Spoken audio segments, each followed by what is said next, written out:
Dans Lady vous écoute, aujourd'hui nous retournons du côté des Comores. On va parler des femmes, bien sûr, bien évidemment, dans Lady vous écoute, notamment à travers l'œuvre d'un artiste. Quand je dis artiste, je devrais dire écrivain, je devrais dire poète et je devrais dire d'autres intitulés, certainement, où chacun pourra se reconnaître en fonction de ce que vous avez vous-même comme sensibilité. Nous parlons là de Salim Hatubo, malheureusement disparu, avec deux de ses compatriotes sur le plateau. Bonjour messieurs. Bonjour madame. Bonjour.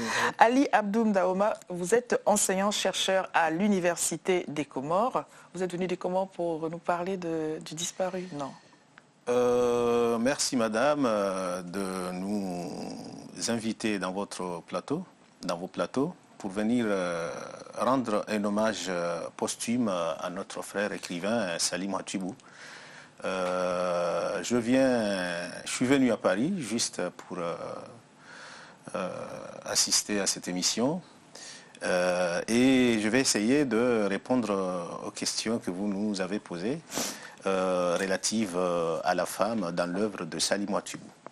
Merci pour cette première précision. Nous sommes avec Patrice Ahmed Abdallah. Bonjour. Bonjour. Vous êtes monsieur écrivain et éditeur aux éditions Calamu des îles. Que veut dire Calamu? Calamu des îles, c'est crayon, plume. C'est le crayon des îles, c'est la plume des îles. Voilà, destiné aux talents comoriens, aux jeunes talents comoriens. Merci de nous avoir proposé de revenir donc sur Salim Hatubo. Mais avant cela, nous avions déjà reçu vos compatriotes femmes à ce moment-là. Hein, elles nous ont dit un certain nombre de choses et on voulait l'entendre de la voix des hommes, à travers l'écriture notamment. Et c'était une occasion idoine pour nous que de revenir dessus. Mais avant que de rentrer dans cet aspect-là, on va revenir sur Salim lui-même. Alors, Salim Hatubo est né aux Comores dans un village qui s'appelle Haya, une ville tout près de l'aéroport international. Il est né le 20 juin 1972 et malheureusement mort le 31 mars 2015. Salim est né d'un parent qui était en France depuis son jeune âge et par malheur, sa maman a été foudroyée par une épidémie de choléra à l'âge de 3 ans de Salim et son père l'a envoyé à Marseille à l'âge de 10 ans. Donc, Marseille, la capitale des Comores. Marseille, la capitale des Comores, si vous voulez dire, parce qu'il y a beaucoup de Comoriens là-bas qui vivent à Marseille. Donc on peut dire que c'est vrai, c'est une ville, c'est la première ou la deuxième ville des Comores, si vous nous permettez le terme. Et Salim, en arrivant à Marseille, il était un peu dépaysé. Mais n'empêche qu'il était toujours nostalgique des contes et légendes de sa grand-mère maternelle qui les ont bercés et a continué dans cette optique-là jusqu'à écrire en 1994 son premier ouvrage intitulé « Les contes de ma grand-mère ». Alors, la grand-mère, la famille, c'est la photo que nous avons choisie en fond d'écran. Quelle place tiennent les femmes d'une génération à une autre dans la société comorienne? La femme, depuis quelques années déjà, depuis une vingtaine d'années, la femme comorienne commence à prendre conscience de sa personnalité, de son pouvoir aussi, hein, parce qu'on sait que les Comores, sont une société matrilinéaire. Ce sont les femmes qui mènent la barque en quelque sorte dans le cercle familial. Et en ce moment, elles sont en train de prendre le pouvoir petit à petit, qui fait que dans les années à venir, on pense que les Comores, la femme comorienne aura une place très importante dans notre société. N'avez-vous pas le sentiment que d'une société à une autre, d'ailleurs, pas seulement aux Comores, on diffère souvent cette perspective? On dit dans les années à venir, il faut y aller doucement pour réussir cette révolution. Quel est votre avis, vous qui vivez aux Comores? Depuis la nuit des temps, la femme comorienne a occupé une place de choix. Pourquoi? Parce qu'il y a ce qu'on appelle le grand mariage comorien. Et ce grand mariage-là a été toujours en faveur de la femme. Pourquoi? Parce que dans les autres sociétés, c'est le mari qui construit sa maison, qui amène la femme de chez ses parents pour le mettre dans sa maison. Et en cas de pépin, le mari peut dire à sa femme, vas-y, sors de ma maison. Mais au Comores, c'est pas ça. Au Comores, c'est la maman, c'est la femme qui est à la maison et que le mari le rejoint dans sa maison. Et en cas de pépin, bien sûr, la femme s'approprie la maison parce que c'est sa maison et il dit au mari, bah, vas-y là-bas. Donc ça, c'est parmi les raisons pour lesquelles les Comoriens disent que la femme occupe une place de choix dans la société comorienne. Mais au fur et à mesure que le temps passe, on a l'impression qu'il y a une évolution aussi au niveau de l'émancipation de la femme. Parce que la femme, dans les années 60-70, n'était pas vraiment sujette à l'école, par exemple, des Blancs. Oui. Envoyer une femme à l'école française, c'était vraiment... Et quelle était l'alternative quand ce n'était pas l'école française? C'était l'école coranique. Oui. C'était l'école coranique parce que c'est un pays musulman. Donc le papa, la maman voient d'un bon oeil d'envoyer une femme, leur fille, à l'école coranique pour apprendre les rudiments de la religion, les pratiques de la religion musulmane. Mais toujours est-il qu'à cette époque-là, il y a eu des femmes, des exceptions des grandes villes, par exemple Moroni, Mitsamiouli, Fongboni, Moutsamoudou, Fomboni, ce sont les grandes villes des îles, Mamoudzou. Il y a eu des femmes, des directeurs, des ministres ou bien des personnages cultivés à l'époque qui ont été envoyés à l'école. Mais chez nous, dans les campagnes, c'était très rare de voir une femme à l'école. Donc aujourd'hui, les écoles sont peuplées aussi bien par des garçons que par des filles. Là, c'est l'enseignant qui parle. Alors, on va retourner à Salim tout de même. Nous parlions du conteur.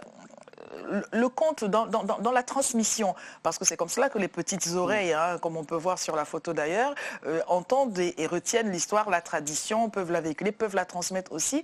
Mais le rôle des femmes reste-t-il primordial ou pas du tout? Comment peut-on imaginer que Salim, lui, devienne conteur? Est-ce que c'est quelque chose qu'on choisit de faire en se disant quand je serai grand, je deviendrai conteur? Ou est-ce que c'est aussi des petites oreilles quand on est enfant, reçues peut-être d'une mère, d'une grand-mère, qui vont faire qu'ils deviennent et conteur et écrivain et autres?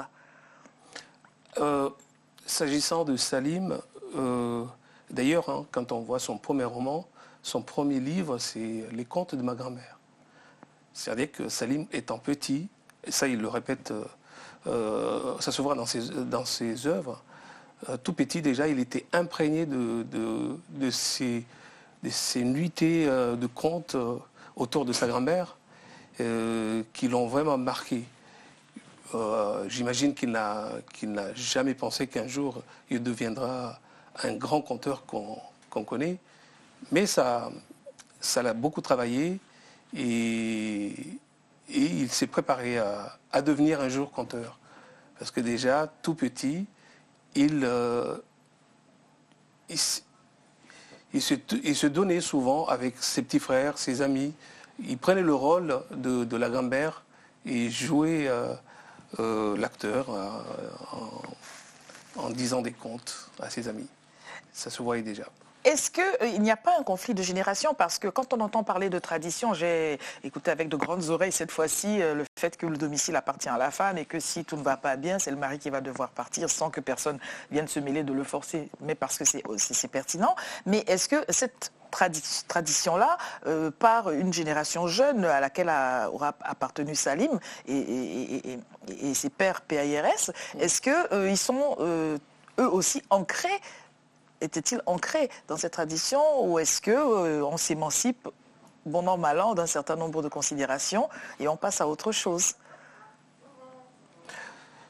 La tradition, en revenant sur la littérature comorienne, jusqu'à il y a 30 ans, elle était orale. On véhiculait l'histoire par les contes.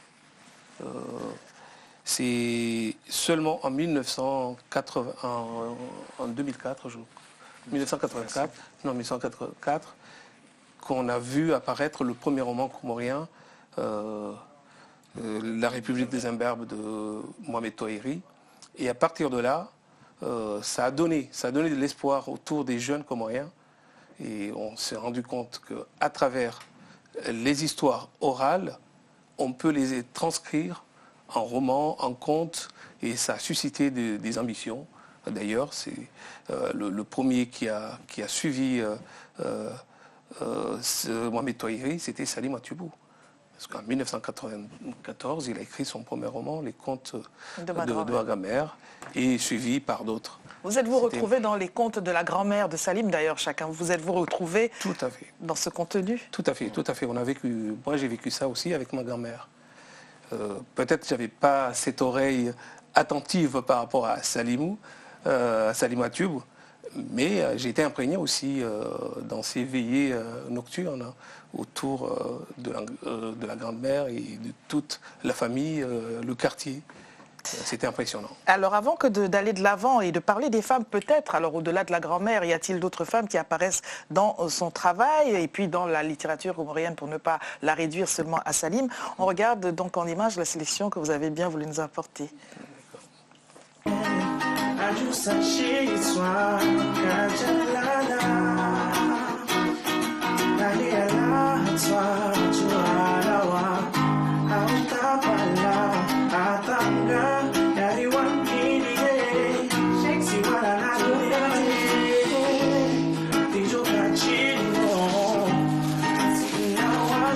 Elle est celle qui berce le sommeil, le soleil de mes rêves, cette lumière qui m'émerveille quand la nuit s'achève.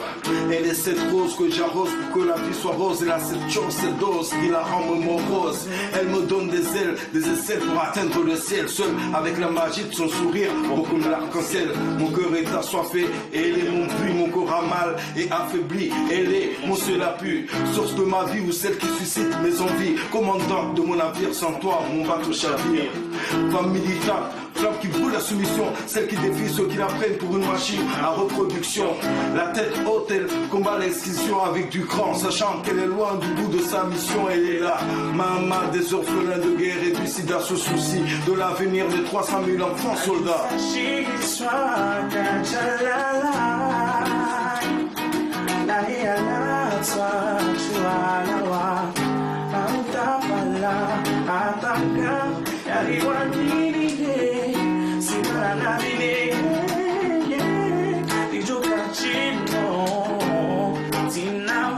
Malgré cette chaleur, dans son cœur c'est l'hiver. Malgré cette foule qui l'entoure, il est resté solitaire. Malgré ce sourire, au fond il y a de la rancœur. Malgré cette énergie, elle a mal au cœur. Hélène, elle a un feu de pleurs. Et ses larmes au nom de la terre, extermination génocidaire. Épidémie à guerre ici. Tes narines respire et tu verras à quoi ça a l'air ici. Elle pouvait refuser la violence et l'humiliation dans les camps de réfugiés. Et si cette putain de guerre s'arrêtait, si ces armes se mutaient, remplacées par l'hilarité, ceux qui les oppriment quand sonnera l'horreur, quand viendra cette loi qui mettra fin à cette horreur, leurs cœurs sont démunis d'une couleur, celle du feu a dominé, a remplacé celle du bonheur.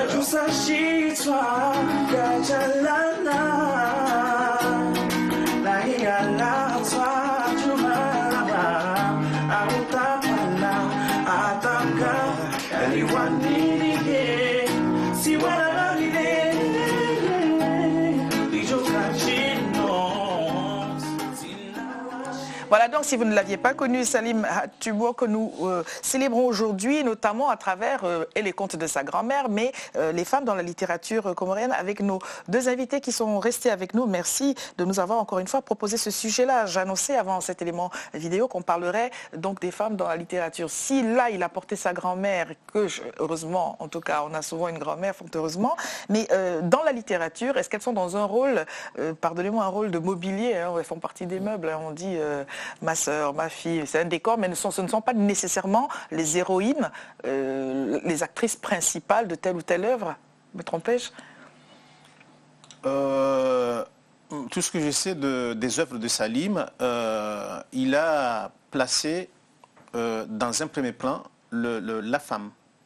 Il a parlé beaucoup de sa mère, il a parlé beaucoup de sa grand-mère, mais aussi il y a aussi des personnages principaux dans certains livres où il a choisi de parler d'une femme plutôt que d'un homme. Mais il avait l'habitude de prendre en image ces femmes-là. Par exemple, dans Hamuro, un livre qui parlait d'un village enjoinné à Mayotte qui a été brûlé par ordre du préfet. Et il n'y a pas eu de procès. Donc il a stigmatisé et condamné fermement cet acte barbare. Il a parlé d'une femme folle qui s'appelle Kana Magno Lidanté. Kana Magno en comorien, c'est-à-dire quelqu'un qui n'a pas de dents. Et Lidanté, c'est le terme français. Donc il avait l'habitude de donner le terme en comorien et de l'expliquer directement. Les noms, ce sont les noms qu'il attribuait à ces personnages. Donc il parlait de l'idiot, de la folle, de ceci, de cela. Donc dans tout ça, la femme gardait une place de choix dans ses œuvres aussi. Alors, place de choix, c'est peut-être... j'en pleure, non, j'en pleure pas, j'ai l'œil qui pleure. Une place de choix, n'est-ce pas? Souvent, quand les femmes apparaissent dans la littérature, c'est en effet la folle, la marâtre. En général, finalement, la fonction n'est pas heureuse. Qu'en pensez-vous? Ça dépend. Pour prendre un exemple, je peux parler du premier livre que j'ai écrit qui s'appelle Le Notable répudié.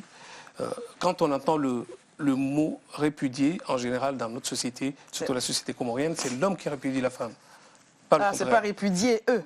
Voilà. Je range donc mon mouchoir, il n'y a pas de quoi pleurer. C'est l'homme qui répudie la femme. C'est dans la société comorienne. Et mon premier roman, c'était une pièce de théâtre, c'était Le Notable répudié. Déjà, en soi, un notable ne peut pas être répudié. Et ça montrait dans cette œuvre la force de caractère de la femme qui ose braver la société dans laquelle elle vit, dans cette société où le pouvoir est dans les mains des notables. Et là, ça c'est une autre façon. C'était pas l'intellectuel, mais c'était la femme au foyer, la mère qui prend le pouvoir, qui se rend compte de son pouvoir et de pouvoir dire non à cette société. Vous voyez, d'un autre côté, on peut aussi montrer un autre visage de la femme comorienne. Pas seulement la marâtre. Mais est-ce que quand une femme dit non, est-ce que les hommes entendent non? Est-ce qu'ils prennent ce non en considération ou est-ce qu'ils disent cause toujours Ça commence. Ça commence. On a vu un visage de femme justement dans cette vidéo au tout début et peut-être pouvons-nous revenir sur ce visage-là pour marquer un nom. Alors, qui est cette personne là, vous nous indiquez là que dans la culture, dans le domaine culturel aux Comores, c'est une personne qui marque de son empreinte. Alors, de qui s'agit-elle pour parler au féminin?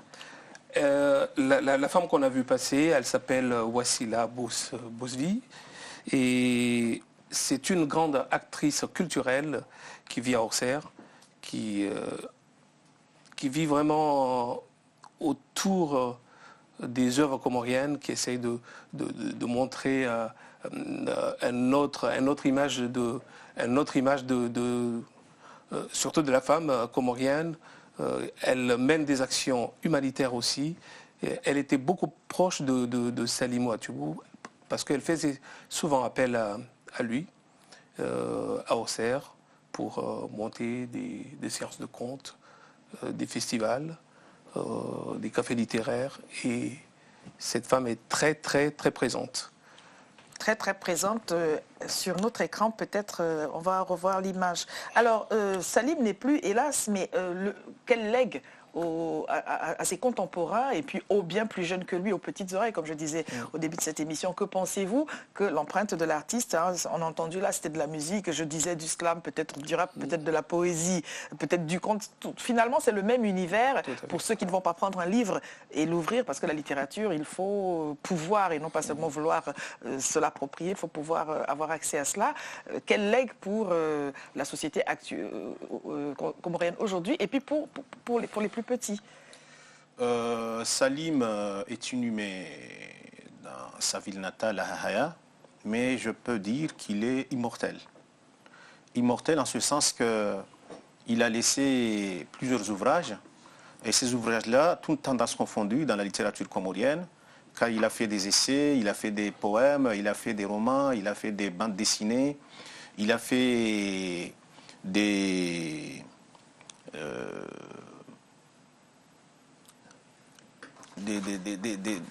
ateliers d'écriture, des pièces de théâtre. Donc il a tout fait. Et il n'y a pas qu'aux Comores, mais il a parcouru presque le monde entier parce qu'il était au Japon, il était invité au Japon, en Guyane, à La Réunion, à Paris, à Mayotte. Donc, toutes ces activités-là font que Salim restera à jamais immortel dans les cœurs de ces enfants-là.